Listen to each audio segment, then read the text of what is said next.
आप देख रहे हैं जी सलाम। हम पेश कर रहे हैं वर्ल्ड न्यूज। सीज फायर के नफाज के बाद अल हौदिदा में हालात कदरे नॉर्मल हैं, लेकिन जंगबंदी की खिलाफ वर्जी के हवाले से फरीकैन के दरमियान इल्जाम तराशियों का दौर मुस्तकिल जारी है। ताज़ा मामला यह है कि हौसी हामियों ने अफवाज की तैनाती पर सवाल उठाए हैं। सैकड़ों की तादाद में हौसी हामियों ने इसे लेकर बंदरगाही शहर में एहतजाज किया। उन्होंने अक़वाम मुत्तहिदा से अफवाज की तैनाती में तवाज़ुन कायम करने का मुतालबा किया है। मुजाहरे में हौसियों की जानिब से मुकर्रर किए गए एहलकार भी शामिल थे।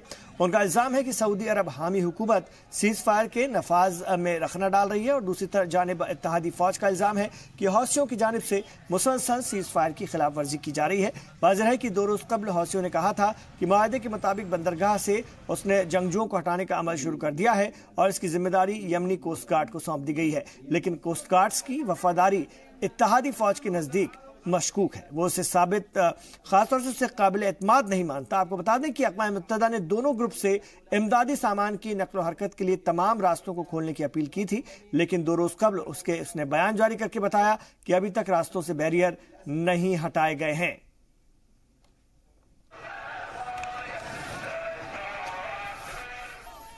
इधर मुत्तहिदा अरब अमीरात की सिक्योरिटी कोर्ट ने जमहूरियत हामी और इंसानी हुकूक की आवाज़ बुलंद करने वाले अहमद मंसूर की दरख्वास्त को नामंजूर करते हुए उनकी सज़ा को बरकरार रखा है। अदालत ने अपने फैसले में हुकूमत के खिलाफ प्रोपेगेंडा और बदनाम करने के लिए मोरिद इल्ज़ाम उन्हें ठहराया है। अहमद मंसूर यूएई के उन चंद लोगों में शामिल थे जो इंसानी हुकूक के लिए सरगर्म रहते हुए मुख्तलिफ ज़राए से इसके लिए तहरीकें चलाया करते थे। मीडिया में खबर आने के बाद 49 साल मंसूर समेत 5 लोगों को 2011 में हुकूमत की तनकीद करने पर गिरफ्तार किया गया। हालांकि चंद माह बाद ही उन्हें बादशाह की जानिब से माफी मिल गई। इलेक्ट्रिकल इंजीनियर और शायर मंसूर को 2017 में अजमान वाक़े उनके घर से दोबारा गिरफ्तार किया गया और इस दफा उस पर सोशल मीडिया के जरिए हुकूमत के खिलाफ गलत इत्तलात पब्लिश करने का इल्जाम आयद किया गया। मुल्क के इत्तेहाद और सालमियत को नुकसान पहुंचाने के इल्जाम में अबू ज़हबी की फेडरल अपील कोर्ट ने गुज़िश्ता मई को इसे 10 साल की कैद और 10 लाख दिरहम का जुर्माना आयद किया। बदउनवानी के इल्जामात का सामना कर रहे इजरायली वजीर बेंजामिन नेतन्याहू ने खासतौर से अपोजिशन की जानिब से इस्तीफे के मुतालबे को मुस्तरद कर दिया है और ब्राजील दौरे के दौरान राजधानी रियो डी जेनेरियो में सहाफ़ियों से बात करते हुए उन्होंने कहा कि अगर अटॉर्नी जनरल जांच एजेंसी की सिफारिशात कबूल कर उनके खिलाफ फर्द जुर्मायत भी करते हैं तब भी वो इस्तीफा नहीं देंगे। वाज़ेह हो कि जांच एजेंसियों ने बदउनवानी के 3 मामलात में उन पर फर्द जुर्म आयद करके बाकायदा कोर्ट ट्रायल करने की सिफारिश की है। वो इन इल्जामात की मुस्तकिल तरदीद करते आए हैं। उन्होंने कहा कि उनका इस्तीफा देने का कोई इरादा नहीं है। आपको बता दें कि गुज़िश्ता हफ्ते वज़ीर आज़म ने पार्लियामेंट को तहलील कर अप्रैल में नए इंतखाबात कराने का ऐलान किया था। मौजूदा पार्लियामेंट की मुद्दत नवंबर में पूरी हो रही है। नेतन्याहू और उनकी लिक्यूड पार्टी आइंदा इंतखाब में वाज़ेह अक्सरियत मिलने की उम्मीद कर रही है। सर्वे में भी उनकी जीत के इम्कान जाहिर किए जा रहे हैं।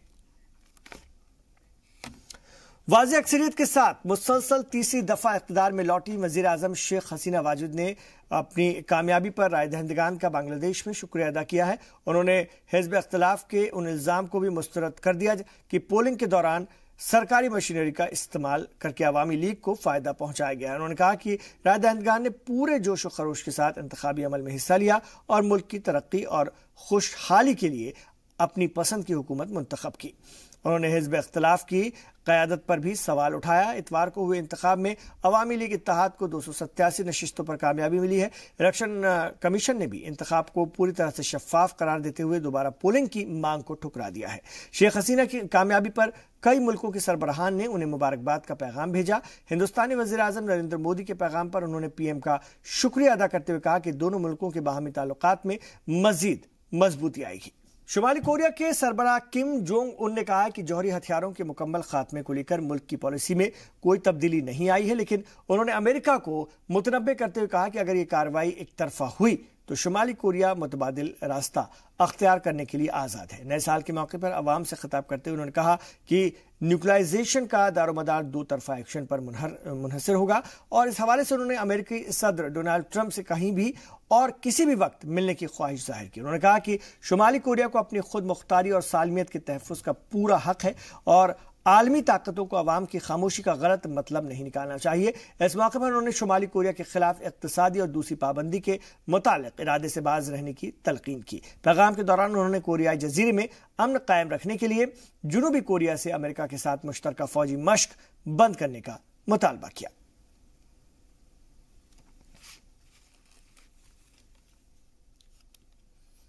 तो शुमाली कोरिया के सरबराह किम जोंग उन ने कहा है कि जौहरी हथियारों के मुकम्मल खात्मे को लेकर मुल्क की पॉलिसी में कोई तब्दीली नहीं आई है, लेकिन उन्होंने अमेरिका को मुतनब्बे करते हुए कहा है कि अगर ये कार्रवाई एक तरफा हुई तो शुमाली कोरिया मुतबादिल रास्ता अख्तियार करने के लिए आज़ाद है। नए साल के मौके पर अवाम से खिताब करते हुए उन्होंने कहा कि डीन्यूक्लियराइजेशन का दारोमदार दो तरफा एक्शन पर मुनहसर होगा, और इस हवाले से उन्होंने अमेरिकी सदर डोनाल्ड ट्रंप से कहीं भी और किसी भी वक्त मिलने की ख्वाहिश जाहिर की है। मंबीज में ताकत का तवाजुन तेजी से बदल रहा है। पूरा इलाका अब तक सीरियन डेमोक्रेटिक फोर्स के अंडर में था, लेकिन अमेरिकी फौज की वापसी के ऐलान के बाद जिस तेजी से हालात बदले हैं उसके पेश नजर कुर्द बागी ग्रुप शहर एक तक ही सिमटते जा रहे हैं। शामी फौज की आमद के बाद सिक्योरिटी मामलात में उनका अमल दखल कम हो गया है और शहर के दाखिली इलाकों की हिफाजत का जिम्मा पूरी तरह से असद हामी फौजों के जेरे इल्तिजाम आ गया है और वाज़ेह है कि एसडीएफ को अमेरिकी हिमायत हासिल थी। दूसरी जानिब तुर्क हामी फ्री सीरियन आर्मी भी मंबीज के करीब पहुंच चुकी है और इसके अलावा तुर्की अफवाज की पेशकदमी भी जारी है। साफ है कि बड़ी तादाद में मुसल्लह अफवाज की मंबीज के करीब मौजूदगी से कुर्द बागियों की हैसियत कमजोर होगी। दरअसल इलाके में सारी कशीदगी एसडीएफ के वजूद को लेकर है और तुर्की का कहना है कि ये आईपीजी का खासतौर से वाईपीजी का हिस्सा है जिसे वो दहशतगर्द तंजीम करार देता है। अमेरिकी मदद के जरिए उसने 2017 में रखा और तारजोर पर अपना कब्जा जमा लिया था, जिसका लाजमी नतीजा ये निकला कि असद हुकूमत भी उसकी हरीफ हो गई है, लेकिन बदलते हालात में उसे मदद के लिए अब शामी फौज का सहारा लेना पड़ रहा है।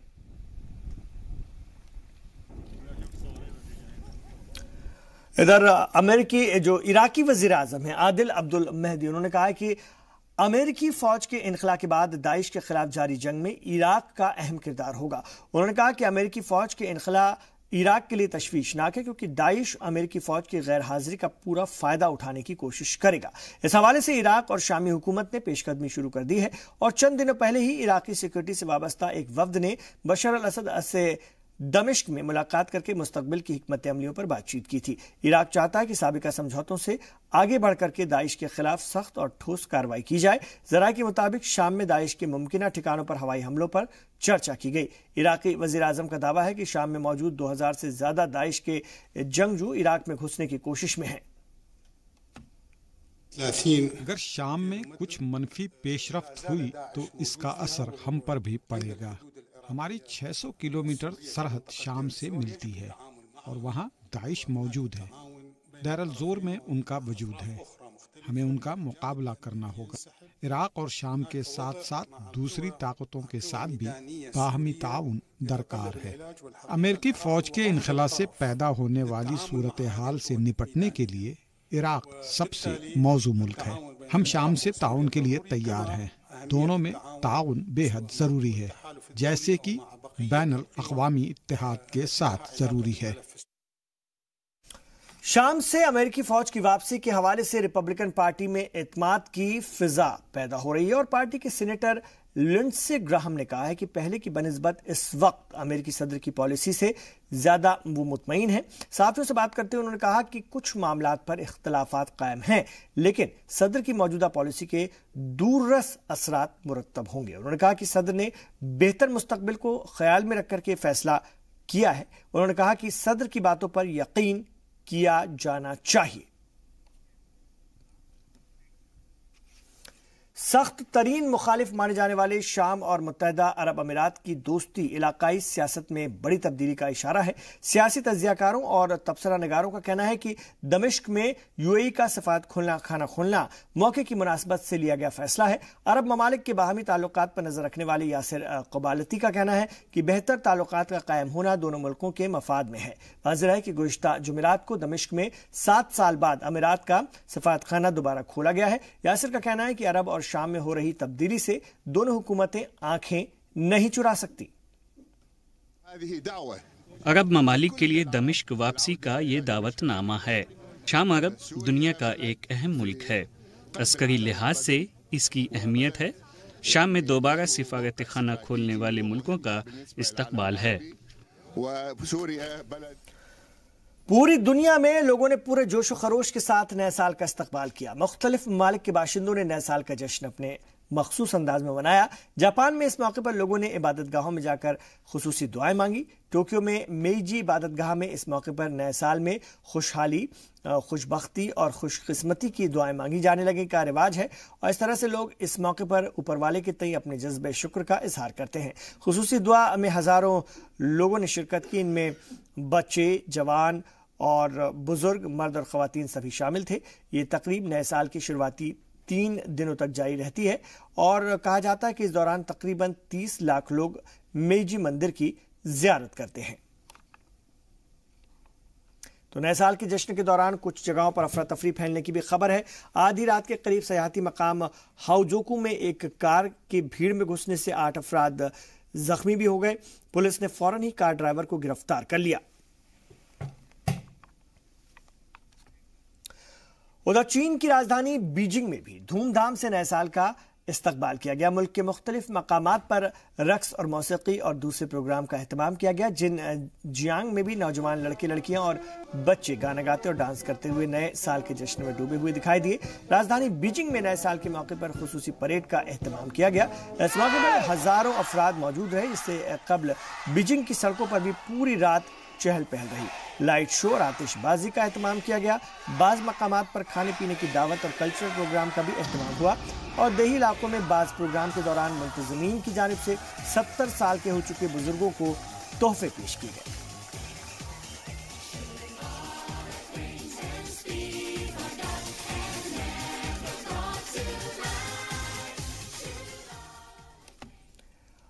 इधर अमेरिका में न्यूयॉर्क के तारीखी टाइम स्क्वायर पर नए साल के जश्न की अलग अहमियत होती है। 12 बजते ही आसमान आतिशबाजी से चमक उठा। हजारों की तादाद में आतिशबाजी की गई और इलाका रोशन हो गया। इस नज़ारे को देखने के लिए हजारों लोग मौजूद थे और बारिश के बावजूद उनके जोश और जज्बे में किसी तरह की कमी नहीं आई और इस खास मौके पर लोगों को स्पॉन्सर्स के जरिए बारिश से बचने के लिए हैट और छतरियां भी दी गई थी।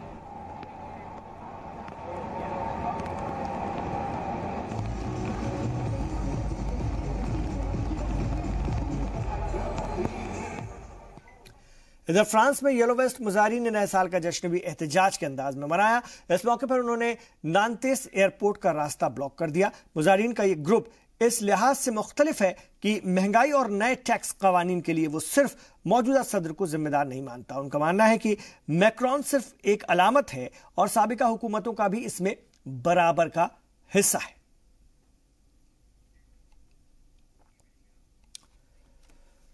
तो नए साल का जश्न और नए साल के इस्तकबाल करती दुनिया के मुख्तलिफ हिस्सों की तस्वीर भी हम आपको दिखाएंगे। एशिया, यूरोप और अमेरिकी बर आज़म की इन तस्वीरों में एक जैसा नज़ारा ही देखने को मिलता है। पहली तस्वीर दुबई के बुर्ज खलीफा की है। नए साल की तकरीब में हज़ारों की तादाद में लोग यहाँ पर आए हुए थे और दुनिया की सबसे ऊंची माने जाने वाली इमारत बुर्ज खलीफा की लाइटिंग शो देखने से का जो ख़ास तौर से एक मज़ा अलग होता है। वाज़ेह है कि सिक्योरिटी की बिना पर यहाँ आतिशबाजी ममनू कर दी गई थी। दूसरी तस्वीर में पेरिस की तारीखी आर्क डी ट्रिम्फे इमारत जो आप देख रहे हैं, जहाँ पर साउंड और लाइट शो के साथ जैसे ही रात के 12 बजे पूरा माहौल आतिशबाजी से गूंजने लगा। तीसरी तस्वीर मॉस्को की। सर्द रात के बावजूद सड़कों पर लोगों का हुजूम रहा। लोग एक दूसरे को नए साल की मुबारकबाद और नेक ख्वाहिशात का इजहार करते देखे गए। लंदन में भी रात को 12 बजते ही फायर क्रैकर से जगमगा उठा और दरियाए थेम्स के जुनूबी किनारे पर आतिशबाजी ने लंदन की खूबसूरती को दोबाला कर दिया। पांचवी तस्वीर बर्लिन की। जर्मनी की राजधानी में भी दूसरे शहरों जैसा ही लग रहा था। हर गली और हर सड़क पर यहाँ पर न्यू ईयर की पार्टी चल रही थी। आतिशबाजी का सिलसिला चल रहा था। छठवीं तस्वीर ब्राजील की राजधानी रियो डी जेनेरियो की है, जहाँ पर दुनिया के कोने कोने से सयाह नए साल के जश्न मनाने के लिए आते हैं और नए साल की तकरीब में मशहूर कोपाकाबाना बीच पर तकरीबन 20 लाख लोग पहुंचे थे। एक अंदाजे के मुताबिक 12 बजे से शुरू हुई आतिशबाजी के दौरान तकरीबन 16 टन आतिशगीर मादों का इस्तेमाल किया गया।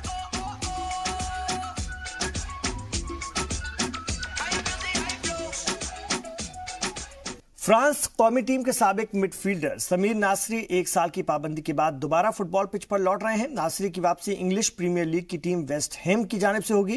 वेस्ट हैम ने उन्हें मौजूदा सीजन के आखिर तक लोन पर खरीदा है। वाज़ेह है कि नासरी इससे कबल मार्सेली, आर्सेनल, मैनचेस्टर सिटी और सेविला क्लब के लिए भी खेल चुके हैं। मैनचेस्टर सिटी में रहते हुए उन्हें EPL کا سب سے خطرناک مڈ فیلڈر مانا جاتا تھا، لیکن تنازع کے سبب سٹی اور قومی ٹیم میں ان کی پوزیشن کمزور ہوتی گئی۔ بعد میں ڈوپنگ تنازع نے انہیں 1.5 سال کے فٹ بال میدان سے باہر کر دیا تھا۔ Looking forward to be back on the pitch and doing what I love the most. So really happy that West Ham and Manuel Pellegrini give me that chance to be playing again. I know the team, I know the quality, and for me West Ham is a team with a lot of quality. It's in London. I live in London. 2019 شروع ہو چکا ہے۔ دیگر شعبوں کی طرح کھیل میدانوں پر اس سال نئی ہلچلیں بھی پیدا ہوں گی۔ 2018 میں جنہیں کامیابی ملی وہ اسے اس سال بھی دہرانا چاہیں گے، لیکن اس کے لیے انہیں نوجوانوں کے چیلنج سے ہوشیار رہنا ہوگا۔ ایک نظر ڈالتے ہیں کھیل کے میدان پر 2018 میں کیا خاص رہا۔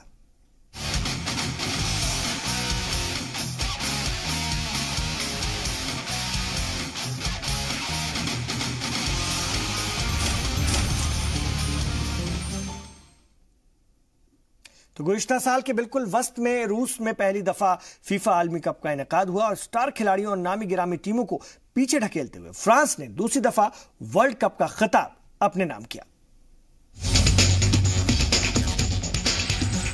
دنیا کے سب سے مقبول کھیل مانے جانے والے فٹ بال کا 21واں عالمی کپ 2018 میں روس میں منعقد ہوا۔ فائنل میں نوجوان کھلاڑیوں پر مشتمل فرانس کی ٹیم نے دوسری دفعہ ورلڈ چیمپئن بننے کا اعزاز حاصل کیا۔ فائنل میں لیز بلوز نے کروشیا کو دلچسپ مقابلے میں 4-2 سے شکست دی۔ خطابی جیت کے ساتھ ہی دیدر دیشامپ برازیل کے ماریو زگالو اور جرمنی کے فرینک بیکن باور کے بعد بطور کپتان اور کوچ عالمی کپ جیتنے والے تیسرے شخص بن گئے۔ اینٹونیو گریزمین اور کائلن ایمباپے 2018 عالمی کپ میں نئے اسٹار کے طور پر ابھرے، لیکن لیونل میسی، کرسٹیانو رونالڈو اور نیمار کی ٹیموں سے فٹ بال شائقین مایوس ہوئے۔ روس اور انگلینڈ کی ٹیم نے اپنے کھیل سے نئی امیدیں پیدا کی۔ 2018 ورلڈ کپ کی سب سے خاص بات یہ رہی کہ عالمی کپ کی تاریخ میں پہلی دفعہ تنازع سے بچنے کے لیے ویڈیو اسسٹنٹ ریفری یعنی VAR کی مدد لی گئی۔ عالمی کپ کے بعد دوسرے بڑے ٹورنامنٹ یویفا چیمپئنز لیگ میں ریال میڈرڈ کی بادشاہت 2018 میں بھی قائم رہی۔ زین الدین زیدان کی ٹیم نے فائنل میں لیورپول کو 3-1 سے شکست دے کر مسلسل تیسری دفعہ چیمپئنز لیگ کا خطاب اپنے نام کیا۔ چیمپئنز لیگ میں ریال کی یہ ریکارڈ 13ویں خطابی جیت رہی۔ خطاب جیتنے کے 5 دنوں بعد ہی زیدان نے کوچ کے عہدے سے استعفیٰ دے کر فٹ بال ورلڈ کو چونکا دیا۔ انگلش پریمیئر لیگ میں مانچسٹر سٹی نے سیزن ختم ہونے سے قبل ہی خطاب پر قبضہ کر لیا۔ وہی بنڈس لیگا میں بائرن میونخ نے مسلسل 6ٹھی دفعہ خطابی جیت حاصل کی، جبکہ سیری اے میں یوونٹس نے سبھی حریفوں کو پیچھے چھوڑتے ہوئے مسلسل 7ویں دفعہ خطاب اپنے نام کیا۔ اس کے ساتھ ہی گزشتہ 17 سالوں سے یوونٹس کے لیے کھیل رہے گول کیپر بفون نے یوونٹس کو خیر بات کہہ دیا۔ فرینچ 1 لیگ کا خطاب PSG کے پاس ہی رہا۔ 2018 میں کھلاڑیوں کے ٹرانسفر میں رونالڈو کا ٹرانسفر چرچا میں رہا۔ $80 ملین کے عوض کرسٹیانو رونالڈو میڈرڈ چھوڑ کر ٹیورن منتقل ہو گئے۔ کوچ کے طور پر آرسن وینگر کی 27 سالوں بعد آرسنل سے وداعی اور سابق فرینچ اسٹار تھیرا ہنری کا موناکو FC کا مستقل کوچ بننا بھی 2018 میں فٹ بال ورلڈ کی اہم خبر رہی۔ بیورو رپورٹ، زی سلام۔ 2018 میں ٹینس کورٹ پر زبردست مقابلے ہوئے۔ خواتین کے زمرے میں 4 گرینڈ سلیمز میں 4 الگ الگ کھلاڑیوں نے خطاب جیتا۔ وہیں مردوں کے مقابلے میں ایک دفعہ پھر جوکووچ، فیڈرر اور نڈال کا ہی سکہ چلا۔ ٹینس کورٹ میں 2018 میں بڑا اتار چڑھاؤ دیکھا گیا۔ مردوں کے مقابلے میں سینئرز کھلاڑیوں کا تجربہ نوجوان کھلاڑیوں پر بھاری ثابت ہوا۔ پورے سال ATP ٹور پرانے ناموں کے ارد گرد ہی گھومتا رہا۔ آسٹریلیا اوپن کا خطاب all time great Roger Federer کے نام رہا۔ فیڈرر نے سخت مقابلے میں میرن سلش کو ہرا کر ریکارڈ 6ٹھی دفعہ آسٹریلین اوپن کا خطاب جیتا۔ ٹینس کیریئر میں یہ ان کا 20واں گرینڈ سلیم خطاب ہے۔ وہیں خواتین کے زمرے میں کیرولائن ووزنائکی نے برسوں کی محنت کے بعد پہلی دفعہ گرینڈ سلیم جیتنے کا اعزاز حاصل کیا۔ ووزنائکی نے سخت مقابلے میں سیمونا ہیلیپ کو شکست دی۔ سال کے دوسرے گرینڈ سلیم میں نڈال ایک دفعہ پھر ناقابل شکست ثابت ہوئے۔ मार्गरेट कोर्ट के बाद एक ग्रैंड स्लैम में सबसे ज्यादा खिताब जीतने वाले वो पहले खिलाड़ी हैं। कैरियर में नडाल का ये 17वां ग्रैंड स्लैम है। ख्वातीन जुमरे में हेलेप ने ऑस्ट्रेलिया ओपन की भरपाई करते हुए कैरियर का पहला ग्रैंड स्लैम अपने नाम किया। फेडरर और नडाल के बाद साल के तीसरे ग्रैंड स्लैम विंबलडन में खिताब जीतने की बारी आई नोवाक जोकोविच की। फाइनल में जोकोविच ने जनूबी अफ्रीका के केविन एंडरसन को शिकस्त दी। चोट से परेशान जोकोविच का 2 सालों में ये पहला ग्रैंड स्लैम टाइटल था। वहीं ख्वातीन का खिताब एंजेलिक कर्बर ने जीता। फाइनल में कर्बर ने 7 दफा की चैंपियन सेरेना विलियम्स को शिकस्त दी। जोकोविच ने यूएस ओपन में भी अपनी फॉर्म बरकरार रखते हुए खिताब जीता। फाइनल में उन्होंने डेल पोर्टो को शिकस्त दी। ख्वातीन के जुमरे में एक और नई चैंपियन सामने आई। सेरेना विलियम्स को मुसलसल दूसरे ग्रैंड स्लैम फाइनल में शिकस्त का सामना करना पड़ा। जापान की नाओमी ओसाका ने सेरेना को हराकर खिताब जीता। ग्रैंड स्लैम जीतने वाली वो पहली जापानी खातून हैं। ब्यूरो रिपोर्ट, जी सलाम। तो इन तमाम खबरों पर हमारी नजर बनी हुई है। आप रहिए जी सलाम के साथ।